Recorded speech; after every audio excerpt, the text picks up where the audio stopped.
नमस्कार प्रेक्षकांनो. आजच्या एपिसोडमध्ये इथे आता आजी म्हणत असते, सुमित्रा अगं बघतेस ना, तुझी मुलं माझ्यावरती कसे आरोप करतायत ते. तेव्हा सुमित्रा म्हणत असते, ऋषिकेश अरे काय झालं? ऋषिकेश म्हणतो, आई मगाशी मी आजीला कुणाबरोबर तरी फोनवरती बोलताना ऐकलं. तेव्हा मी फक्त आजीला एवढंच म्हणतोय की तुझा मोबाईल दे, मला चेक करू दे, तू कुणाबरोबर बोलत होतीस. तर इथे आजी मोबाईल द्यायला तयारच नाही आहे, उलट माझ्यावरतीच चुकीचे आरोप करते. मग जर आजी कुणाबरोबर बोलतच नव्हती किंवा ती जर गावाकडच्या फोनवरती बोलत होती, तर मग मोबाईल चेक करायला का देत नाही आहे? तेव्हा इथे सारंग म्हणतो, अगं हां आजी, मोबाईल दे ना दादाकडे, तू कुणाबरोबर बोलत होतीस ते आम्हाला पण बघू दे. तेव्हा आजी म्हणते, नाही देणार मी मोबाईल.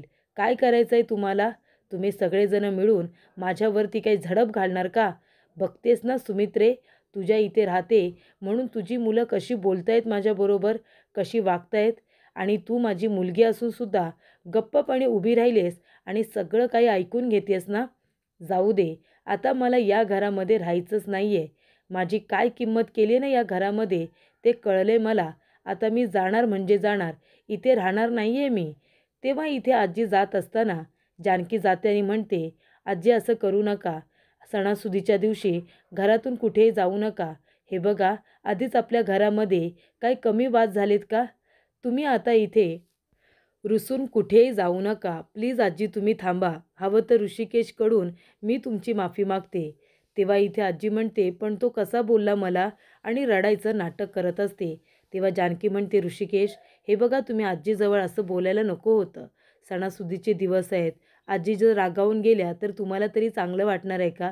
प्लीज तुम्ही आजीला सॉरी म्हणा. तेव्हा इथे ऋषिकेश म्हणतो, आजी सॉरी. जानकी म्हणते, म्हणून मी तुला सॉरी म्हणतो या. पण जर मला कळलं की या सगळ्याच्या मागे तुझा हात आहे, तू ऐश्वर्याला मदत करतेस, हे जर मला कळलं ना आजी, तर मी विसरून जाईन की तू माझी आजी आहेस ते. कळलं का? त्यानंतर प्रेक्षकांनो, इथे आता सौमित्र म्हणत असतो, अरे दादा पण आजी. तेव्हा ऋषिकेश म्हणतो, सौमित्र तू तर गप्पच बस, एक शब्दसुद्धा बोलू नकोस. अरे सगळी चुकी आहे ना तुझी आहे. पुरावे जर तू व्यवस्थित सांभाळून ठेवले असतेस ना, तर ही आज वेळच आली नसती. इतके महत्त्वाचे पुरावे तुझ्याकडून हरवतातच कसे रे? आता तुझ्याकडून पुरावे हरवलेत म्हणून जर कोर्टामध्ये जर जानकीला शिक्षा झाली तर काय करायचं आपण? तू जर पुरावे व्यवस्थित सांभाळून ठेवले असतेस ना, तर आज ही परिस्थिती आलीच नसती. आता काही बोलू नकोस. जा आणि आधी ते पुरावे शोध बरं, कुठे ठेवले असते.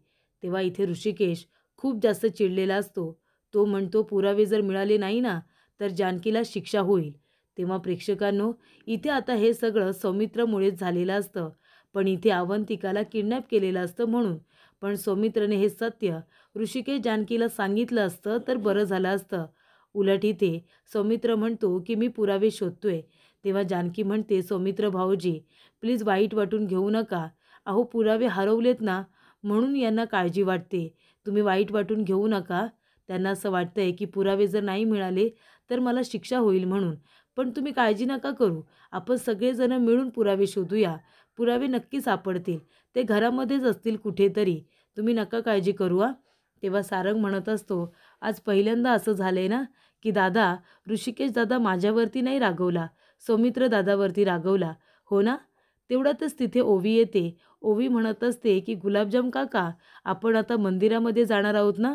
मंदिरामध्ये गेल्यानंतर आपण जत्रेमध्ये सुद्धा जाऊ. चालेल ना? तेव्हा सारंग म्हणतो, अगं हो माझे ओवी, आपण जत्रेमध्ये सुद्धा जाऊया. तेव्हा प्रेक्षकांनो, सौमित्र आता जरा हरवल्यासारखा असतो. कारण पुरावे आता शोधतो म्हणालाय, पण पुरावे घरामध्ये नाहीच आहेत. त्यानंतर प्रेक्षकांनो, इथे आता लताला नेण्यासाठी मास्कमॅन आलेला असतो. मास्कमॅन लताचे हात सोडत असतो. लता म्हणते, काय रे कुठे घेऊन जातोयस तू मला? सांग ना कुठे नेत आहे मला? तेव्हा तो म्हणतो, म्हातारे अगं जरा जास्तच प्रश्न पडतात गं तुला, इतके प्रश्न का पडत आहेत?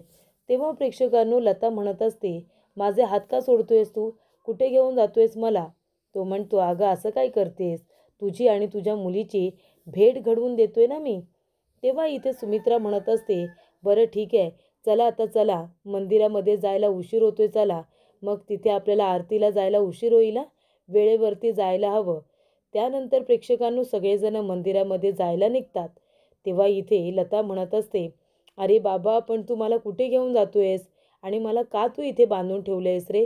काय मिळतंय काय तुला हे सगळं करून? तो म्हणतो, समाधान मिळते सांगितलं ना. तिकडे तुझी मुलगी झुरते तुला बघायला आणि इकडे तू झुरतेस, म्हणून तुमच्या दोघींची भेट घालून देतो. चल चल माझ्याबरोबर चल. तेव्हा प्रेक्षकांनो इथे सगळेजण आता मंदिरामध्ये आलेले असतात.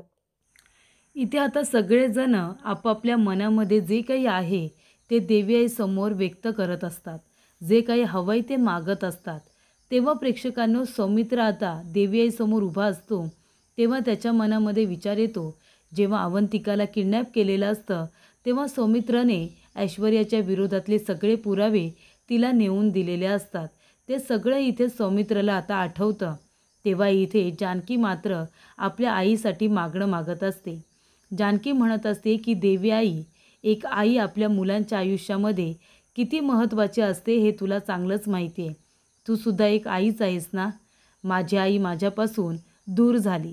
मला जेव्हा कळलं की लता आई हीच माझी आई आहे आणि त्याच्यानंतरला माझी आई दूर झाली, तेव्हापासून रोज मी माझ्या आईला शोधण्याचा प्रयत्न करते. कितीतरी दिवस झाले मी माझ्या आईला शोधण्याचा प्रयत्न करते. कुठे असेल, कशी असेल, काय खात असेल, काय पीत असेल, मला काही माहिती नाही आहे. फक्त देवी आई, तुझ्याकडे माझं एकच मागणं आहे की काहीही झालं ना तरीसुद्धा माझी आई जिथे कुठे असेल तिथे सुखरूप असू दे आणि मला काहीतरी हिंट मिळू दे की माझी आई जिवंत आहे, सुखरूप आहे. मला काहीतरी हिंट मिळू दे देवी आई. काहीही झालं तरी आज माझ्या आणि माझ्या आईची भेट घडवून आण, असं आता जानकी म्हणते. आणि मग आरती वगैरे झाल्यानंतर ती आरती घेते आणि मागे वळून बघते तर इथे मास्कमॅन लताचं डोकं इथे बाहेर काढतो आणि जानकीला दाखवतो. तेव्हा जानकी इथे आपल्या आईला बघते आणि लगेचच आपल्या आईला बघण्यासाठी, तिला पकडण्यासाठी तिच्या मागे धाव घेते. त्यानंतर प्रेक्षकांनो मास्कमॅन इथे पुन्हा एकदा पडद्याच्या आड तिच्या आईला उभी करतो आणि इथे दाखवतो. जानकी पुन्हा आपल्या आईला बघते, तिला पकडण्यासाठी तिच्या मागे धावत असते. पण मास्कमॅन अजिबात आता लताची आणि जानकीची समोरासमोर भेट घडवून आणत नाही. तो तिला तिथून घेऊन जात असतो. जानकी त्यांच्या मागे मागे पडत असते आणि मास्कमॅन तिला घेऊन तिथून पळून जात असतो. तेव्हा जाता जाता इथे लताने एक आपट्याचं पान आपल्या हातामध्ये घेतलेलं असतं. आपट्याचं पान हातामध्ये घेते आणि जाऊन आता गाडीमध्ये बसते. तेव्हा प्रेक्षकांनो इथे जानकी आता आपल्या आईला शोधत असते. त्यानंतर मास्कमॅनने तिची दिशाभूलसुद्धा केलेली असते. म्हणजे एक हॅट घातलेला माणूस, त्याचं सावट इथे जानकीला दिसत असतं आणि ते सावट बघितल्यानंतर तिला तो मास्कमॅन वाटत असतो. तेव्हा ती त्याला पकडायला जाणार तेवढ्यातच इथे मास्कमॅन लताला घेऊन गाडीपर्यंत पोचलेला असतो आणि तिला जबरदस्तीने गाडीमध्ये सुद्धा बसवतो. गाडीत बसल्यानंतर तिथे सीटवरती एक पेन असतं. ते पेन आता लताबाई उचलते आणि त्या आपट्याच्या पानावरती एक मेसेज लिहिते, ते म्हणजे जानकीसाठी. तो मेसेज जानकीसाठी असतो. त्याच्यावरती लिहिलेलं असतं की पुरावे ऐश्वर्याकडे आहेत. पुरावे ऐश्वर्याकडे आहेत असं लिहिल्यानंतर ते पान ती आपट्याचं बाहेर टाकून देते जानकीच्या दिशेने. तेव्हा प्रेक्षकांनो मात्र इथे जानकी आई आई करत त्या गाडीच्या मागे धावत असते आणि इथे आता संपूर्ण रणदिवे कुटुंब हे देवी आईची आरती म्हणत असतात. तिथे मंदिरामध्येच उभे असतात, आरती करत असतात. इथे जानकी एकटीच बाहेर आलेली असते. तिला बघण्यासाठी तिथे आता ऋषिकेश आलेला असतो. ऋषिकेश आणि जानकी दोघेही आता आजूबाजूला कुठे तो मास्कमॅन आणि लता दिसत आहेत का बघत असतात. तेवढ्यातच इथे जानकी बघते तिची आई आता गाडीमधून निघून गेलेली असते. त्यानंतर प्रेक्षकांनो इथे आता सगळेजण थांबलेले असतात ऋषिकेश जानकीची वाट बघत. तेव्हा इथे सुमित्रा म्हणत असते, हे काय ऋषिकेश जानकी कुठे गेले? मला आता काळजी वाटते त्यांची. तेव्हा अवंतिका म्हणते, आई तुम्ही थांबा, मी फोन करते जानकी वहिनींना. तेव्हा इथे आता अवंतिका फोन करते पण जानकीचा फोन लागतच नाही. तेव्हा प्रेक्षकांनो इथे आता जानकी आणि ऋषिकेश हे दोघेजण परत आलेले नसतात. त्यामुळे सुमित्रा टेन्शनमध्ये असते. अवंतिका आणि सौमित्र दोघेजण म्हणतात की आम्ही येतो, जानकी वहिनी आणि ऋषिकेश दादाला बघून येतो. तेवढ्यातच प्रेक्षकांनो, इथे आता ओवी हट्ट करत असते की गुलाबजाम काका, आपण दोघेजण जत्रेत जाऊया ना. तेव्हा इथे आता सौमित्र आणि अवंतिका ऋषिकेश जानकीला बोलवायला जातात. उरते तिथे सुमित्रा. सुमित्रा म्हणत असते, अरे एक काम कर ना तू सारंग, ती एवढं हट्ट करते तर तिला घेऊन जा ना. तेव्हा सारंग म्हणतो, अगं आई, दादा बहिणींना पण येऊ दे ना, आपण सगळेजण सोबतच जाऊया. तेव्हा इथे सुमित्रा म्हणते, अरे कशाला, त्यांना किती वेळ लागेल काय माहिती, तू तिला जत्रेमध्ये घेऊन जा आणि तिला घेऊन घरी ये. आम्ही सगळेजण इथेच भेटू आणि घरी निघून जाऊ, चालेल ना. ती इतका हट्ट करते तर ने बरं तिला जत्रेला. तेव्हा इथे सारंग म्हणतो, बरं बाबा ठीक आहे, चला ओवी मॅडम चला, मला माहिती आहे तुला पाळण्यात बसायचं असेल ना, म्हणून घेऊन जातेस मला. त्यानंतर प्रेक्षकांनो, ॲडव्होकेट धर्माधिकारी आलेले असतात इथे आता सयाजी विखे पाटील आणि ऐश्वर्याला भेटायला. तेव्हा ऐश्वर्या म्हणते की ॲडव्होकेट धर्माधिकारी, तुम्ही अजिबात काळजी करू नका, ते सगळे पुरावे अजूनही माझ्या ताब्यातच आहेत. तेव्हा ॲडव्होकेट धर्माधिकारी म्हणतात, नाही पुरावे तुमच्याकडे आहेत मान्य आहे, पण आपल्याला आता कोर्टामध्ये नुसते पुरावे सादर करून काही होणार नाही आहे, कारण आपल्याला एक साक्षीदार हवा, जो साक्षीदार जानकीच्या विरोधामध्ये साक्ष देईल. तो म्हणेल की हे पुरावे खरे आहेत आणि जानकी हिनेच तिच्या आईचा खून केला आहे असं सांगणारा एक साक्षीदार हवा, कारण आता तुमच्यावरती संशय घेण्यात आलेला आहे, तुम्ही या सगळ्याच्या मागे आहात, हे आता कोर्टामध्ये सिद्ध केले सौमित्र यांनी. त्याच्यामुळे आता असा साक्षीदार हवा जो जानकीच्या विरोधात साक्ष देईल, त्यामुळे आपली केस अजूनच स्ट्रॉंग होईल. मागच्या वेळेला तो नाही का मनोज शिंदे यांनी साक्ष दिली होती, तेव्हा केस स्ट्रॉंग झाली होती, पण ती साक्ष खोटी आहे हे सुद्धा सिद्ध करण्यात आलं. त्यामुळे ह्या वेळेला आपल्याला एक असा साक्षीदार हवा, ज्याला जर ॲडव्होकेट सौमित्र यांनी उलटसुलट प्रश्न विचारले तर तो घाबरून गेला नाही पाहिजे. त्याने इथे खंबीरपणे एकापाठोपाठ एक उत्तरं इथे न घाबरता न डगमगता दिली पाहिजे, असा साक्षीदार आपल्याला हवा. तेव्हा ऐश्वर्या म्हणते, धर्माधिकारी तुम्ही अजिबात काळजी करू नका, पैशांनी सगळं काही विकत घेता येतं, साक्षीदारसुद्धा मला असे मिळतील, तेच साक्षीदार आपण कोर्टामध्ये उभे करू. पण काही झालं ना तरीसुद्धा ते सगळे रणदिवे रस्त्यावरती आले पाहिजे. दसरा साजरा करतायत ना आनंदाने, आज आनंद साजरा करू दे, उद्या त्या घरामध्ये दुःख साजरा करतील, मला माहिती आहे ना. त्यानंतर प्रेक्षकांनो ऋषिकेश येतो आणि म्हणतो, जानकी काय झालं जानकी. जानकी म्हणते, ऋषिकेश मी आईला बघितलं ऋषिकेश, आई जिवंत आहे. ऐश्वर्याने आईला काही नाही केले ऋषिकेश, आई आहे ना मास्कमॅनच्या ताब्यात आहे, मास्कमॅनच्या, मला माहिती आहे माझी आई जिवंत आहे. बरं झालं ऋषिकेश, आज आपल्याला महत्त्वाची गोष्ट कळली. त्यानंतर प्रेक्षकांनो इथे ऋषिकेश म्हणतो, जानकी मी तुला म्हणालो होतो ना, तुझी आई सुखरूप असेल, जिथे कुठे असेल तिथे ती जिवंत असेल, तू नको काळजी करू. आपण आता त्यांना शोधून काढूया, त्या नक्की कुठे आहेत ना याचा आपण शोध घेऊया, पोलिसांची मदत घेऊया, पण आपण लवकरात लवकर तुझ्या आईला शोधून काढू. तुझी आई जर सापडली आणि तिने तुझ्या बाजूने जर साक्ष दिली ना ऐश्वर्याच्या विरोधात, तर तुला शिक्षा होणार नाही आहे जानकी, तुला नाही शिक्षा होणार, त्या ऐश्वर्याला शिक्षा होईल. तेव्हा आता लवकरात लवकर आपण तुझ्या आईला शोधून काढू. त्यानंतर प्रेक्षकांनो इथे जानकी खुश होते. जानकीला आता ते आपट्याचं पान मिळतं, ज्याच्यावरती ऐश्वर्याने आता पुरावे ठेवलेत असं लिहिलेलं असतं. म्हणजे इथे लताने लिहिलेलं असतं की ऐश्वर्याकडे पुरावे, म्हणजे ऐश्वर्याकडे सगळे पुरावे आहेत असा मेसेज आता लताने लिहिलेला असतो. त्यानंतर प्रेक्षकांनो इथे जानकी म्हणते, ऋषिकेश हे बघा, हा असा का बरं आईने माझ्याकडे पुरावा दिला असेल, ऐश्वर्याकडे पुरावे आहेत म्हणून, असं ह्या आपट्याच्या पानावरती लिहून का दिलं असेल ना मला. त्यानंतर प्रेक्षकांनो इथे आता लताला पुन्हा मास्कमॅन त्या गोडाऊनमध्ये घेऊन येतो, पुन्हा तिचे हातपाय बांधून ठेवतो. लता म्हणत असते, अरे काय करतोयस काय तू, का मला इतके दिवस असं बांधून ठेवलेस, का मला आणि माझ्या मुलीची कायमची भेट घडवून आणत नाही आहेस, का माझ्या मुलीला आशा लावून ठेवतोयस, का करतोयस तू असं. तेव्हा प्रेक्षकांनो इथे आता मास्कमॅन म्हणत असतोय, म्हातारे गप्प बसायचं, जास्त बोलायचं काम करू नकोस हां. तेव्हा प्रेक्षकांनो इथे आता लता म्हणत असते, हे बघ, तू जो काही डाव खेळतोयस ना माझ्या मुलीबरोबर, हे तू अत्यंत चुकीचं करतोयस हां. तुला काय वाटतं आहे, तू माझ्या मुलीबरोबर खेळ खेळतोयस का. अरे पण ज्या खेळाला तू सुरुवात केली आहेस ना, त्या खेळाचा अंत मात्र माझी मुलगीच करणार. आज दसऱ्याचा दिवस आहे, तू हसतोयस ना माझ्यावरती, एका आईवरती हसतोयस ना, पण एक गोष्ट लक्षात ठेव, आज दसऱ्याचा दिवस आहे आणि आज मी तुला सांगते काय, मी तुला श्रापच देते की तुझं कधीच चांगलं होणार नाही, कधीच चांगलं होणार नाही.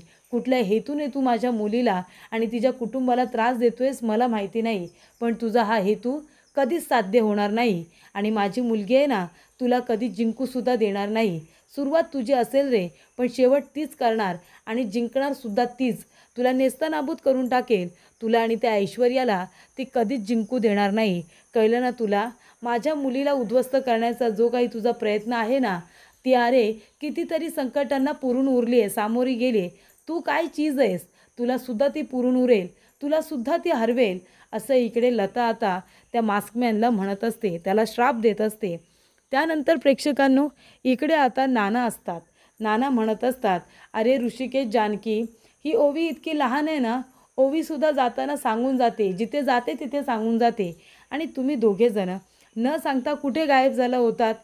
तेव्हा इकडे आता ऋषिकेश म्हणत असतो, नाना अहो गायब झालो नव्हतो आम्ही तिकडे गेलो होतो एका कामासाठी. तेव्हा प्रेक्षकांनो सुमित्रा म्हणते, अरे ऋषिकेश, कामासाठी गेला होतात, पण तुला माहिती आहे ना आपल्या घरावरती हल्ली किती संकटं येत आहेत, आम्हाला काळजी वाटत होती ना. तेव्हा इकडे आता जानकी म्हणत असते, आई तुमची काळजी रास्त आहे, बरोबर बोलताय तुम्ही. आपल्या घरावरती एका पाठोपाठ एक संकटे येतातच आहेत, पण आई आमचं जाणं गरजेचं होतं. कारण मी तिथे कुणाला बघितलं तुम्हाला माहिती आहे? मी माझ्या आईला आणि त्या मास्कमॅनला बघितलं. आपला दुश्मन एकच नाही आहे आई, फक्त ऐश्वर्या आपली दुश्मन नाही आहे, तर तो मास्कमॅन आहे ना, तो सुद्धा आपला दुश्मन आहे. त्याचा काय हेतू आहे मला कळत नाही आहे.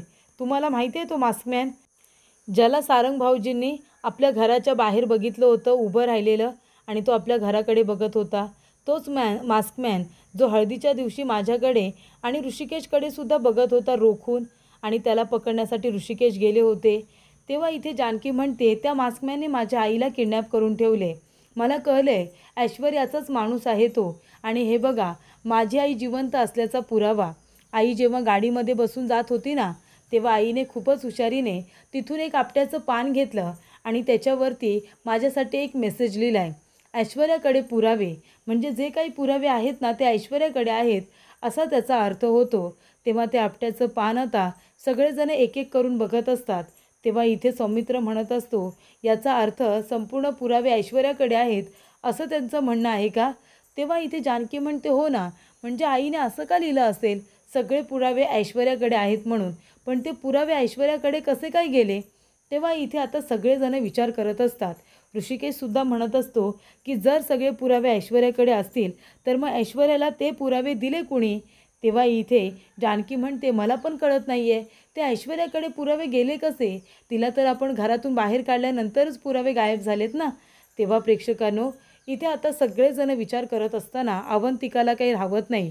अवंतिका म्हणते, कारण वहिनी पुरावे खरोखर त्या ऐश्वर्याकडेच आहेत. तेव्हा जानकी म्हणते, काय तुला कसं माहिती अवंतिका की सगळे पुरावे त्या ऐश्वर्याकडे आहेत ते?